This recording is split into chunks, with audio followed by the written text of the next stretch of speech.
સરસ મજાનું નાનું પ્રકરણ છે.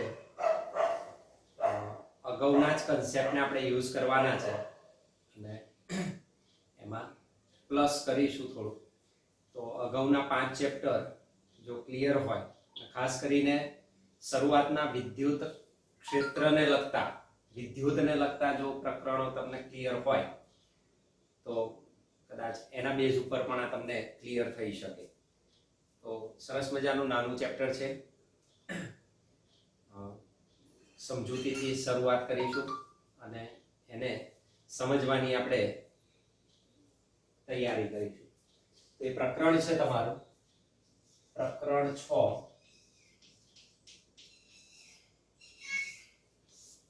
વિદ્યુત ચુંબકીય પ્રેરણ. વિદ્યુત ચુંબકીય પ્રેરણ.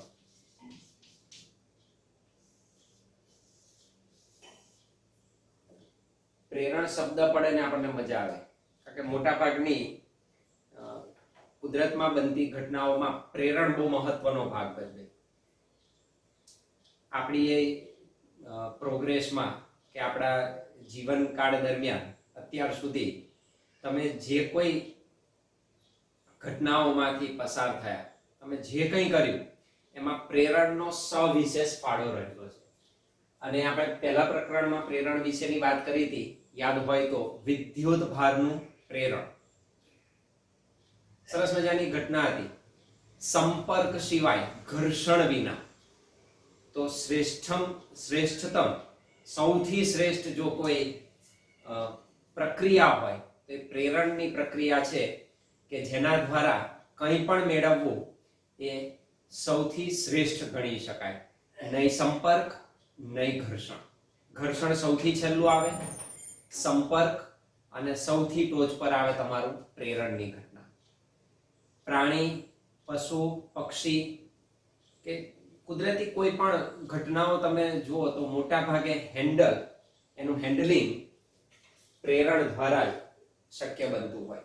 આપણે કહીએ છીએ કૂતરું વફાદાર છે, આપણને જુએ ને પૂંછડી પટપટાવે, એમને નથી કરતું, પ્રેરણની ઘટનાને લીધે આવું થાય છે. આપણે કૂતરું આપણા ઘર પાસે આવે ને દરરોજ રોટલીનો ટુકડો નાખતા હોઈએ તો દરરોજ એને સમયની આદત પડી જાય અને આપણે એને સ્પર્શ નથી કરતા, આપણે એની સાથે ઝઘડતા નથી, મારતા નથી, પણ પ્રેરણ દ્વારા આપણે કંઈક આપીએ છીએ તો એ દ્વારા સામે એને પણ સમજ પડી જાય છે કે આ સમયે, આ વખતે હું અહીં આવી તો મને આ વસ્તુ ખાવા માટે, આરોગવા માટે મળશે. એ આપણા પ્રત્યેનો પ્રેમ, લગાવ દર્શાવે અને એના અર્થમાં કૂતરું આપણને વફાદાર થાય છે. એટલે ઓળખી જાય છે. તમે મારો તો એ રીતે પણ એ ઓળખે, એ પણ ઘટના, પણ એ ઘર્ષણની ઘટના થાય. તો એના કરતા પ્રેરણની ઘટના સર્વશ્રેષ્ઠ છે. દરેક જણ, હું કે તમે, બાળપણમાં સ્પર્શ દ્વારા અને પ્રેરણ દ્વારા જ શીખ્યા છે. શરૂઆત બાળપણની સ્પર્શ દ્વારા થાય. માના સ્પર્શ દ્વારા બાળકને બધી જ જાણકારી મળે. એટલે તમે જુઓ, નાના બાળકને તમે તમારા હાથમાં લો તો એને તરત એ હાથ ખબર પડી જાય છે કે આ ઘરના વ્યક્તિનો હાથ છે કે બહારના કોઈનો છે. બહારનું બાળક આપણા હાથમાં તરત નથી આવતું, ભલે ને આપણે એને સારી રીતે રમાડતા હોય, કારણ કે એને સ્પર્શનું જ્ઞાન છે. તો જ્યાં સુધી બાળક સમજ ન કેળવે ત્યાં સુધી એ સ્પર્શ દ્વારા હાઈએસ્ટ શીખે, અને જેમ જેમ મોટું થાય તો બીજું સ્ટેપ એનું પ્રેરણની ઘટનાનું આવે. પૂછી જોજો તમારા ઘરમાં પણ કે તમને જ્યારે સૌપ્રથમ બાળ મંદિર, નર્સરી કે એમાં તમને પહેલા મૂક્યા તો એ પ્રેરણની ઘટના હતી કે પ્રેરણ દ્વારા આપણને લાલચ આપીને એક યા બીજી રીતે આપણને ભણતા અથવા શીખવતા કરવામાં માતા પિતાનો મોટો ફાળો છે. એ ઘટના પ્રેરણની ઘટના છે. અને જિંદગીના મોટા ભાગના સમય દરમિયાન આપણે પ્રેરણની ઘટનામાંથી પસાર થઈએ છીએ. અત્યારે આપણે જે શિક્ષક અને વિદ્યાર્થી વચ્ચેનો સંબંધ હોય તો એક પ્રેરણની ઘટના સૌથી મહત્વની બને છે ત્યાં. કારણ કે શિક્ષક અને વિદ્યાર્થી, શિક્ષક કઈ વિદ્યાર્થીના માથા ઉપર કે ખભા ઉપર હાથ મૂકીને સંપર્કની રીતે ટ્રાન્સફર નથી કરતો વિષયનું જ્ઞાન, પણ તેમ છતાં એ પ્રેરણની ઘટના દ્વારા તમે શું કરો છો? ટ્રાન્સફરની ક્રિયા કરો છો, કંઈક મેળવો છો. તો આપલેની જે પ્રક્રિયા છે મહદઅંશે પ્રેરણની ઘટના દ્વારા સવિશેષ આપણને મળે છે. તો પ્રેરણ સૌથી મહત્વનું છે. આવું પ્રેરણ આજથી બરાબર 200 વર્ષની આસપાસ 19મી સદીમાં ફેરેડે મેળવી અને એણે આ ઘટના સરસ મજાની શોધી કાઢી, આપણી સામે પ્રેઝન્ટ કરી. એટલી સરસ મજાની છે કારણ કે આ ના હોત તો અત્યારે કદાચ આપણે ઓનલાઈન જે છે ઓનલાઈન શિક્ષણ પણ સંભવી શક્યું ના હોત. કારણ કે પ્રેરણની ઘટના અને વિદ્યુત ચુંબકીય પ્રેરણ દ્વારા આપણે એકબીજાને મળી શકીએ છીએ. તો આને અંગ્રેજીમાં શું કહેવાય? This is also cold electromagnetic induction. Electromagnetic induction. Electromagnetic induction ની ઘટના છે. This is called EMI.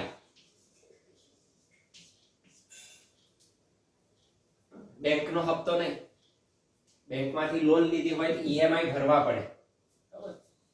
Equal monthly installment, IN હોય. આ EMI કયો છે? વિદ્યુત ચુંબકીય પ્રેરણનો, ઇલેક્ટ્રોમેગ્નેટિક ઇન્ડક્શન, વિદ્યુત ચુંબકીય પ્રેરણ. આ ઘટના દ્વારા ફેરેડે આપણને ઘણું બધું આપી ગયો.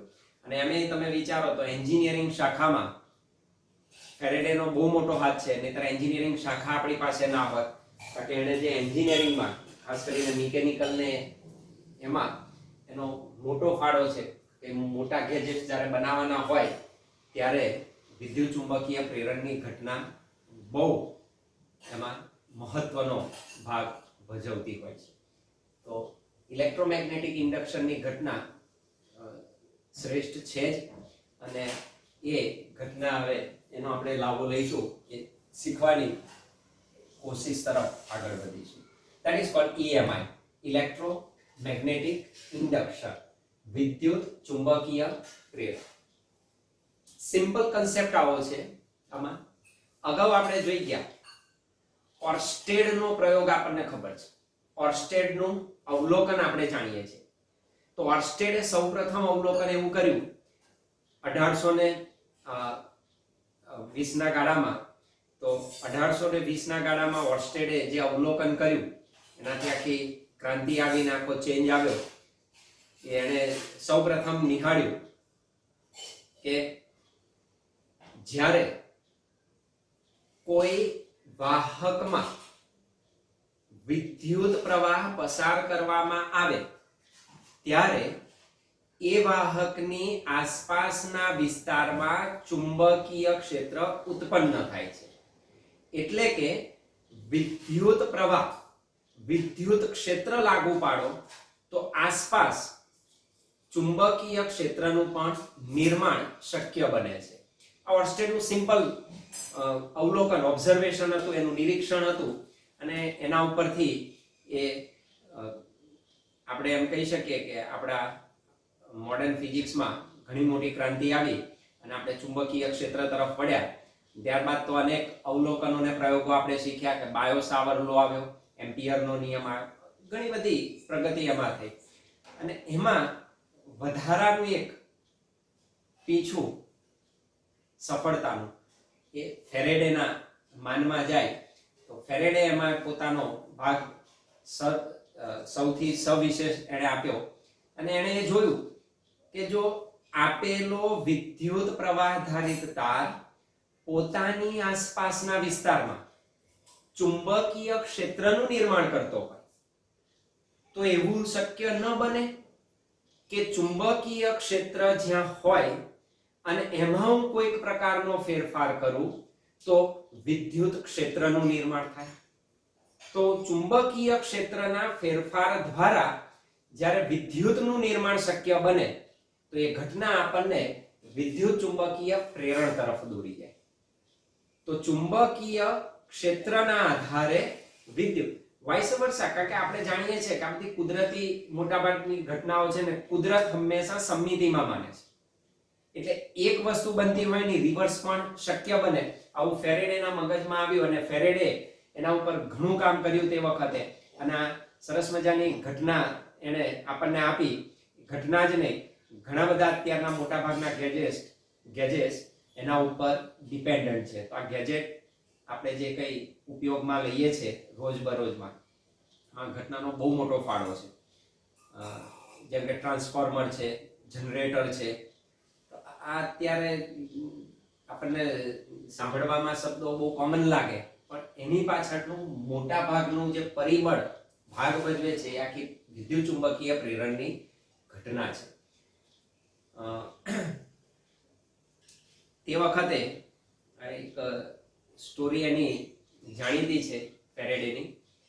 જ્યારે ફેરેડે સૌપ્રથમ વિદ્યુત ચુંબકીય પ્રેરણ વિશેની વાત કરી ત્યારે સ્વાભાવિક છે કે દરેકનામાં કુતૂહલતા હોય, અને ઘણા આપણે જાણીએ છીએ કે એવા અવળચંડા પણ હોય કે વિચિત્ર પ્રકારના પ્રશ્નો પૂછે. તો જ્યારે ફેરેડે સૌપ્રથમ વિદ્યુત ચુંબકીય પ્રેરણ અંગેની વાત કરી ત્યારે સામે ઊભેલી વ્યક્તિ દ્વારા એક અને વ્યક્તિ બીજી કઈ નથી, એક માતા હતી જે પોતાના નાના બાળકને તેડીને ઊભી હતી. તો નાનું બાળક એની કોખમાં હતું અને માતા ત્યાં આગળ જોતી હતી. અને આ જ્યારે પ્રયોગની વાત જાહેર થઈ અને ફેરેડેને એ પ્રશ્ન એ માતા દ્વારા પૂછવામાં આવ્યો કે તમે આ વિદ્યુત ચુંબકીય પ્રેરણની ઘટના શોધી કાઢી, તો આનો ભવિષ્યમાં શું ઉપયોગ થશે, આ કેવી રીતે આપણને ફાયદાકારક છે? તો ફેરેડે સરસ મજાનો જવાબ આપ્યો. કારણ કે આખરે તો વૈજ્ઞાનિક હતો ને, વૈજ્ઞાનિક ઘણા દ્રષ્ટિકોણથી વિચારતા હોય. સુંદર સરસ મજાનો જવાબ એ માતાને એને આપ્યો. અને વૈજ્ઞાનિકોના જવાબ હંમેશા યાદ રાખો, પ્રશ્નનો જવાબ એ લોકો પ્રશ્ન સ્વરૂપે આપે. આપણે મોટા ભાગે સામાન્ય પ્રજા પ્રશ્નનો જવાબ સ્વરૂપે આપે, જ્યારે વૈજ્ઞાનિક પ્રશ્નનો જવાબ પ્રશ્ન સ્વરૂપે પૂછીને આપે છે. એ માતાને એને પ્રશ્ન કર્યો કે માતા, તમે જે નાના બાળકને લઈને ઊભા છો એનું આવનાર સમયમાં શું પ્રદાન રહેશે, એ શું કઈ રીતે સમાજને ઉપયોગી થશે? તો કે એ તો હજુ નાનું છે, એ ક્યાંથી ખબર પડે? તો ફેરેડે એ જ કહ્યું કે આ પણ મારું નાનું જન્મેલું બાળક છે, અત્યારથી હું કેવી રીતે કહી શકું કે આવનાર સમયમાં આપણને કેવી રીતે મદદમાં આવશે? તો આ પ્રકારના પણ તમને આ પ્રકારની ઘટનાઓ પણ જે બનતી હોય છે એ પણ આપણા જાણકારીમાં હોય તો ઓર મજા આવે. તો આ ફેરેડેનો જવાબ હતો કે હાલમાં જ મેં આને શોધ્યું છે, તો હું કેવી રીતે કહી શકું કે આવનારા સમયમાં કેવી રીતે માનવ સમાજને ઉપયોગી નીવડશે?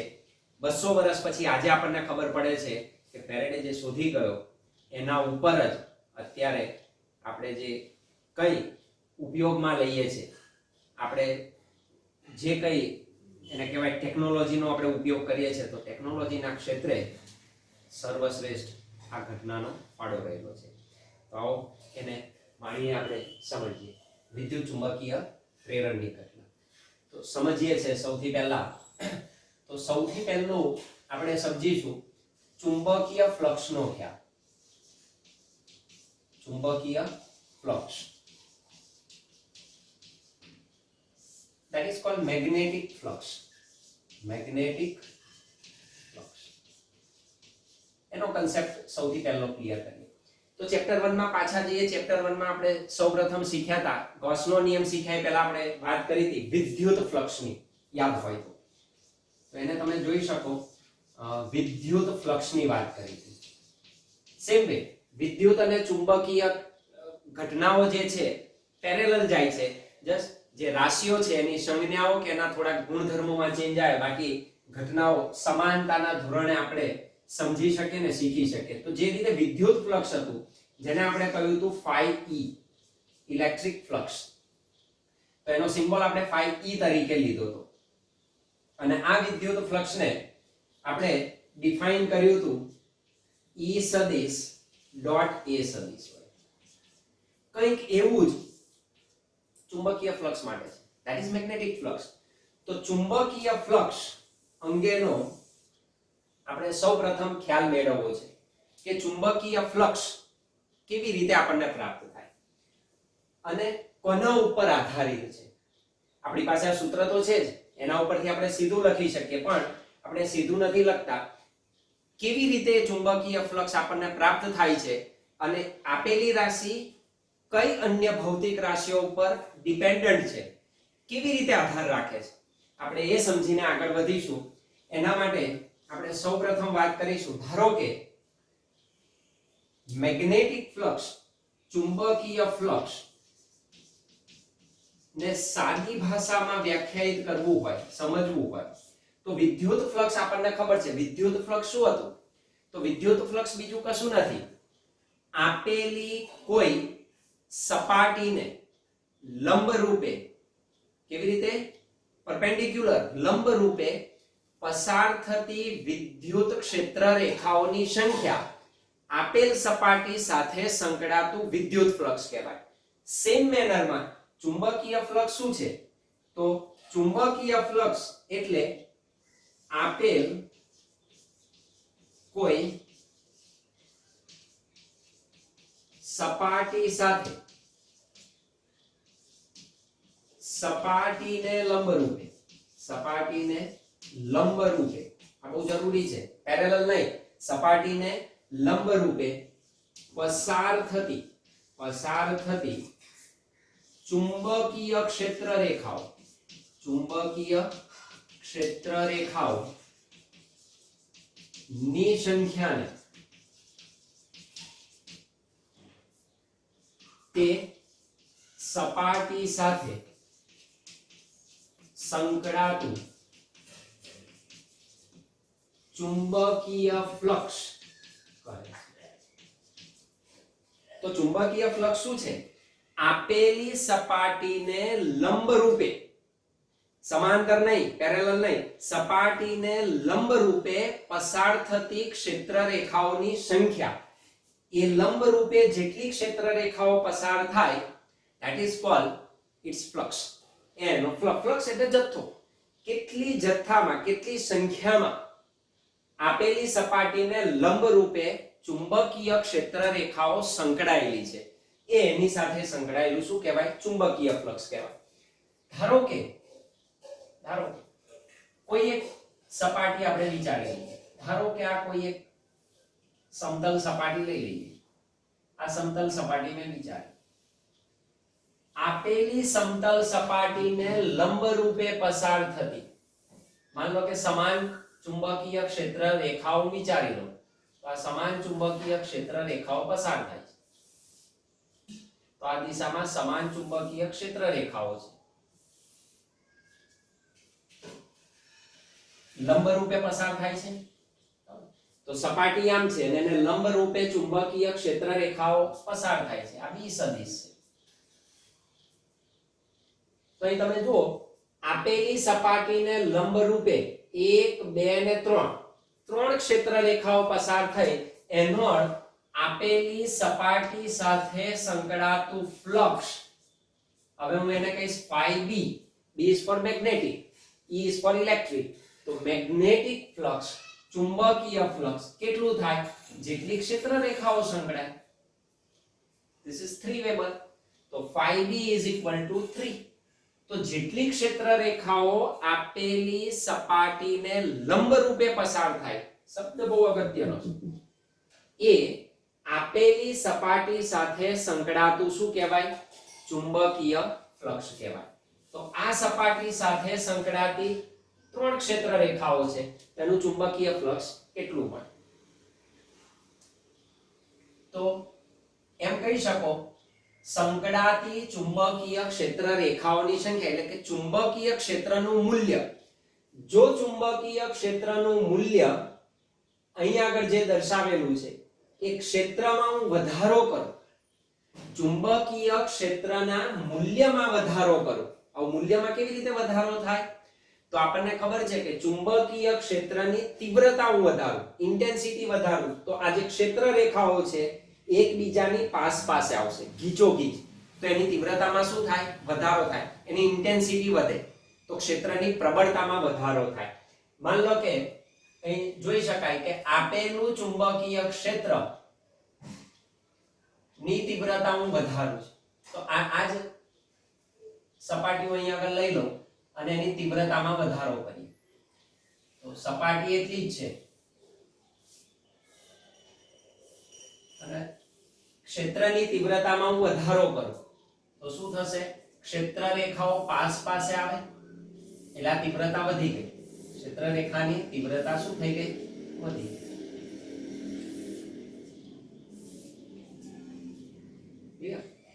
તો આપેલી ક્ષેત્ર રેખાની તીવ્રતામાં માન લો કે વધારો થાય છે, તો હવે તમે જુઓ B નું મૂલ્ય વધાર્યું, ચુંબકીય ક્ષેત્રના મૂલ્યમાં મેં શું કર્યો? વધારો કર્યો. સપાટી એટલી ને એટલી જ છે, તો સપાટી એટલી ને એટલી હોવા છતાં 1 2 3 4 5 અને 6 ક્ષેત્ર રેખાઓ પસાર થઈ, તો આની સાથે સંકળાયેલું ફ્લક્સ આના કરતા વધી ગયું. અહીં 3 જ હતી, અહીં એના કરતા બમણી થઈ ગઈ. ક્યારે આવું થયું? તો કે ચુંબકીય ક્ષેત્રના મૂલ્યમાં વધારો કરતા આપેલ સપાટી સાથે સંકળાતા ચુંબકીય ફ્લક્સમાં વધારો થાય છે. તો પહેલી વસ્તુ મને મળે કે ચુંબકીય ફ્લક્સ એ ચુંબકીય ક્ષેત્રના મૂલ્યના સમપ્રમાણમાં હોય છે. પહેલી વસ્તુ મળે. ચુંબકીય ક્ષેત્રનું મૂલ્ય વધે તો ચુંબકીય ફ્લક્સમાં વધારો થાય. આ પહેલી બાબત આપણને ક્લિયર થાય. તો પહેલો પોઈન્ટ આપણને પ્રાપ્ત થયો કે ચુંબકીય ક્ષેત્રના મૂલ્યમાં વધારો કરતા સપાટી સાથે સંકળાતું ચુંબકીય ફ્લક્સ વધે છે. નંબર 1. બીજી વાત કરીએ, ધારો કે આપણે જે સપાટી લીધી છે એ સપાટીનું એટલે અહીંયા આગળ શું બદલાય છે? ચુંબકીય ક્ષેત્રના મૂલ્યમાં મેં ફેરફાર કર્યો, રાઈટ? તો ચુંબકીય ક્ષેત્ર વધાર્યું. બીજામાં હું કરીશ, માન લો કે આપેલી જે સપાટી છે એના ક્ષેત્રફળમાં હું વધારો કરું. જો આ જે છે માન લો આ જ ક્ષેત્ર રાખો અને એની સપાટીના ક્ષેત્રફળમાં વધારો કરીએ, તો સપાટીના ક્ષેત્રફળમાં વધારો થતાં એનું ક્ષેત્રફળ વધારી દો તો પસાર થતી ક્ષેત્ર રેખાઓની સંખ્યામાં પણ શું થશે? વધારો થશે. તો ક્ષેત્ર રેખાઓની સંખ્યામાં શું થાય? વધારો. આ બી સદિશ છે અને ક્ષેત્રફળ સદિશ આપણે જાણીએ છીએ આપેલા પૃષ્ઠને લંબ રૂપે રહેલો ક્ષેત્રફળ સદિશ. તો સમતલ સપાટીને કેવો હોય? પરપેન્ડિક્યુલર, ક્ષેત્રની દિશામાં. તો આનો ક્ષેત્રફળ સદિશ આ દિશામાં હોય, તો ક્ષેત્રફળ સદિશ પરપેન્ડિક્યુલર હોય સપાટીને, એ સદિશ. તો જો આપેલી સમતલ સપાટીના ક્ષેત્રફળમાં અથવા પૃષ્ઠના ક્ષેત્રફળમાં વધારો કરો તો ક્ષેત્ર આ જ છે પણ એના પૃષ્ઠના ક્ષેત્રફળમાં મેં વધારો કર્યો તો ક્ષેત્ર રેખાઓની સંખ્યા એની સાથે સંકળાતી હતી લંબ રૂપે, એમાં પણ શું થાય? વધારો થાય છે. એટલે કે a નું મૂલ્ય વધે, a નું મૂલ્ય વધતા ચુંબકીય ફ્લક્સ માં પણ વધારો થાય છે, અર્થાત આપેલું ચુંબકીય flux is directly proportional to a. જો સપાટીનું ક્ષેત્રફળ વધે તો પણ ચુંબકીય ફ્લક્સમાં વધારો થાય છે. 2 પોઈન્ટ મળ્યા. ચુંબકીય ક્ષેત્રના મૂલ્યમાં વધારો કરતા ફ્લક્સ વધે, ક્ષેત્રફળમાં વધારો કરતા પણ ચુંબકીય ફ્લક્સમાં વધારો થાય. અર્થાત આપણને એવું ફીલ થાય કે phi b is proportional to b into a. અર્થાત જો ચુંબકીય ફ્લક્સની આપણે વ્યાખ્યા આપીએ તો phi b બરાબર b into a આપણને મળવું જોઈએ, પણ એવું નથી. કારણ કે છે b વધતા આ વધે, આપેલ સપાટીનું ક્ષેત્રફળ વધે તો પણ આ વધે, પણ માત્ર આટલું નથી. તો એના માટે આપણે ત્રીજો પોઈન્ટ ચેક કરીએ. કારણ આપેલા ચુંબકીય ફ્લક્સની સાચી વ્યાખ્યા એ વિદ્યુત ફ્લક્સની વ્યાખ્યા સાથે બંધ બેસતી આવે છે અને આપણે એને એ રીતે દર્શાવી શકીએ. તો તમે આમ લખી શકો, એની સાચી વ્યાખ્યા લખીએ તો આમ લખાય કે phi b બરાબર b a cos theta. કારણ કે phi e બરાબર છે e a cos theta, અર્થાત અહીં થીટા મળે છે. what is theta? તો કે થીટા એ ક્ષેત્રફળ સદિશ અને ચુંબકીય ક્ષેત્ર સદિશ વચ્ચેનો કોણ દર્શાવે, એના વચ્ચેનો ખૂણો દર્શાવે છે. તો આપેલો થીટા એ ક્ષેત્રફળ સદિશ અને ચુંબકીય ક્ષેત્ર સદિશ વચ્ચેનો શું છે? કોણ દર્શાવે છે. અર્થાત જેમ હું ખૂણો બદલું તેમ ચુંબકીય ફ્લક્સનું મૂલ્ય બદલાવવું જોઈએ. અર્થાત આ રીતે આધારિત હોવો જોઈએ. તો એ ત્રીજો પોઈન્ટ આપણે જોઈએ ખૂણા અંગેનો. માન લો કે આપણી પાસે આ સપાટી છે, તો મેં આ સમતલ સપાટી લઈ લીધી. તો આપેલી સમતલ સપાટી ને લંબ રૂપે ક્ષેત્રફળ સદિશ હું દર્શાવી દઉં. આ ક્ષેત્રફળ સદિશ એ સદિશ. માન લો કે ચુંબકીય ક્ષેત્ર આ રીતે પસાર થાય. જરૂર નથી ચુંબકીય ક્ષેત્ર લંબ રૂપે જ હોય. માન લો ચુંબકીય ક્ષેત્ર રેખાઓ આ રીતે સપાટીમાંથી પસાર થાય. કેવી રીતે? તો કે આ b સદિશ છે અને આ a સદિશ છે. તો b સદિશ અને a સદિશ વચ્ચેનો ખૂણો કેટલો છે? થીટા. આપેલ ચુંબકીય ક્ષેત્ર એ a સદિશ સાથે થીટા કોણ બનાવતી દિશામાં છે. અને આપણી વ્યાખ્યા એવું કે ચુંબકીય ફ્લક્સની આપેલી સપાટીને લંબ રૂપે પસાર થતી ક્ષેત્ર રેખાઓની સંખ્યા. આ લંબ નથી, તો એનો અર્થ એવો થયો કે ચુંબકીય ક્ષેત્રના મારે ઘટક લેવા પડે. તો b સદિશનો a સદિશની દિશામાંનો ઘટક મળે, જેને આપણે પાસેનો ઘટક કહીએ. તો b નો a સદિશની દિશામાંનો ઘટક that is b cos theta અને લંબ ઘટક એટલે કે સપાટીને સમાંતર ઘટક that is b sin theta. અર્થાત આપણે આ ઘટકને ધ્યાનમાં લઈ શકીએ, આ ઘટક આવે નહીં. કારણ કે તમે જોઈ શકો છો ચુંબકીય ફ્લક્સ આપેલી સપાટીને લંબ રૂપે પસાર થતી ક્ષેત્ર રેખાઓની સંખ્યા છે. તો અત્યારે સંપૂર્ણપણે ક્ષેત્ર રેખાઓ પસાર નથી થતી, એના ઘટકો તરીકે પસાર થાય. તો b સદિશનો a સદિશની દિશામાંનો ઘટક b cos theta એ આપેલ સપાટીને લંબ ઘટક છે. તો આપેલી સમતલ સપાટીને લંબ ઘટક b cos theta એ જરૂરી ક્ષેત્ર a સદિશની દિશામાંનું સપાટીને લંબ રૂપે પૂરું પાડે. જ્યારે b sin theta ઘટક એ સપાટીને કેવો છે? સમાંતર છે. અને સપાટીને સમાંતર એ ફ્લક્સ કહી શકાય નહીં. તો સપાટીને સમાંતર આ પસાર થાય છે, તો b sin theta ઘટક એ ચુંબકીય ફ્લક્સ આપે નહીં. એટલે આ ઘટક ચુંબકીય ફ્લક્સમાં પોતાનો ફાળો આપતું નથી. કયો ઘટક મળ્યો? b cos theta. તો આપેલો ક્ષેત્રફળ સદિશ નું મૂલ્ય અને b cos theta નો ગુણાકાર આપણને પરિણામી ફ્લક્સ આપે છે. તો આપેલું ચુંબકીય ફ્લક્સ કયા સૂત્ર અનુસાર મળે? phi b બરાબર b a cos theta તરીકે મળે. હવે અહીં આપણે જાણીએ છીએ ચુંબકીય ક્ષેત્ર સદિશ રાશિ છે, ક્ષેત્રફળ સદિશ રાશિ છે અને phi b ચુંબકીય ફ્લક્સ જથ્થો સંખ્યા એ અદિશ રાશિ છે. તો phi b એ કઈ રાશિ છે? ચુંબકીય ફ્લક્સ અદિશ રાશિ છે. અને 11મા ધોરણમાં આપણે શીખી ગયા બે સદિશ રાશિ અને એનું પરિણામ અદિશ. તો બે સદિશોનો અદિશ ગુણાકાર આપણને ચુંબકીય ફ્લક્સ આપે. એનો અર્થ એવો થયો કે phi b નું સૂત્ર it is equal to b સદિશ ડોટ a સદિશ તરીકે લખી શકાય, અથવા તો તમે એને a સદિશ ડોટ b સદિશ તરીકે પણ રજૂ કરી શકો. કેમ? તો આપણે અદિશ ગુણાકારના ગુણધર્મો જાણીએ છીએ કે આપેલો અદિશ ગુણાકાર સમક્રમી છે, તો તમે b ડોટ a લખો કે a ડોટ b સદિશ લખો, ડઝન્ટ મેટર, એમાં કોઈ ડિફરન્સ પડતો નથી. તો ચુંબકીય ફ્લક્સનું સૂત્ર શું થાય? b સદિશ ડોટ a સદિશ અથવા a સદિશ ડોટ b સદિશ. આવું ક્યારે?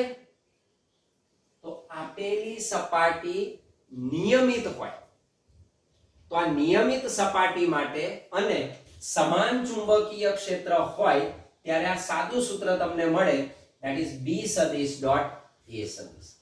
પણ જ્યારે આપેલી સપાટી વક્ર સપાટી હોય, અનિયમિત હોય અને આપેલું ચુંબકીય ક્ષેત્ર અસમાન ચુંબકીય ક્ષેત્ર હોય કે જુદા જુદા બિંદુ પાસે ક્ષેત્રના મૂલ્ય અને દિશા બંનેમાં ફેરફાર થતો હોય, તો તેવા સમયે તમારે આપેલી સપાટી પરના દરેક બિંદુ પાસે ફ્લક્સ શોધવું પડે.